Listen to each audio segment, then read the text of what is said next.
Hey there, nerd herders. It's Denis, the fitness nerd here. I thought I'd do something a little bit different today and do a little video chat thing. So I'm going to give it a go and see how it works out. I'm here with my buddy. This is actually an exact representation of my friend Steve Edwards. This is what he would look like without a shirt on. It's a little known fact that he actually had the front of his body, had saran wrap replace his skin in front of his body, you know, for the sake of medical science. Very, very nice, generous guy.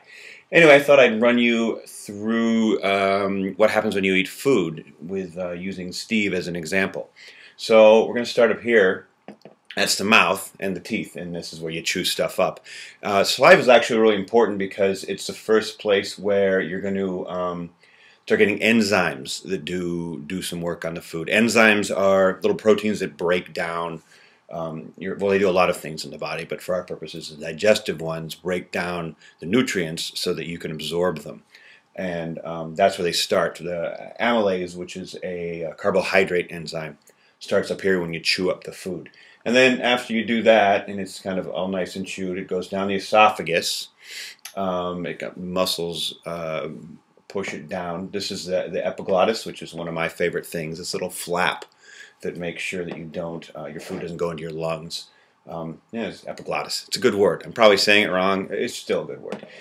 So anyway, your food goes down here to your stomach, and there's a few more enzymes that do things in here for protein and for fats. But the main thing that happens is basically your food's dumped into a giant vat of hydrochloric acid. That's what the stomach does, and that's not digesting the food, but it's turning into this stuff called chyme. It's like it might be just chyme. I like chyme. It's a more festive way of saying it. But that, you know, it's like a goop that's easier for the body to digest. And that's really what happens in the stomach mainly.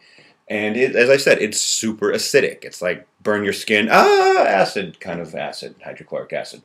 From there, once it's ready, it goes into your small intestines. But your small intestines need to be a more alkaline environment. If you had all that acid down there, it would just be bad news. So the pancreas and a few things happen here, but the pancreas puts in pancreatic juices, which are ostensibly baking soda, and that changes the pH of the acidy stuff so that your intestines will do the thing. Also, your liver gets into the action and puts in bile, and bile is super important because that helps break down the fats. And you know, a lot of people kind of mistakenly think that bile's in the stomach, but you don't even see bile in here. Bile doesn't even happen until the intestines. Now, once you get in the intestines, and they're the long thing, they're like 8 feet to go forever. I forget how many feet, like 17 feet or something crazy like that.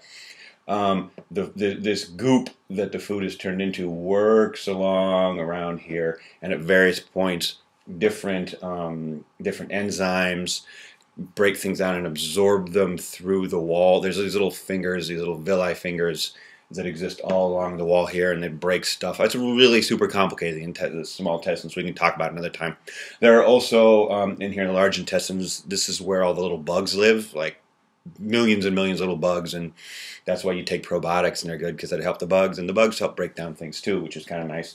And then when you got a well through there, you're going to end up in the large intestine, where at that point, most of the important stuff, you're just basically absorbing water and some fat, and it's basically, it's at the poop stage. It's poop in there. And you know, the fiber, that's why you eat fiber, is to kind of go all the way through here. But that kind of poopy stuff works its way through the large intestines and then out your butt, and you poop.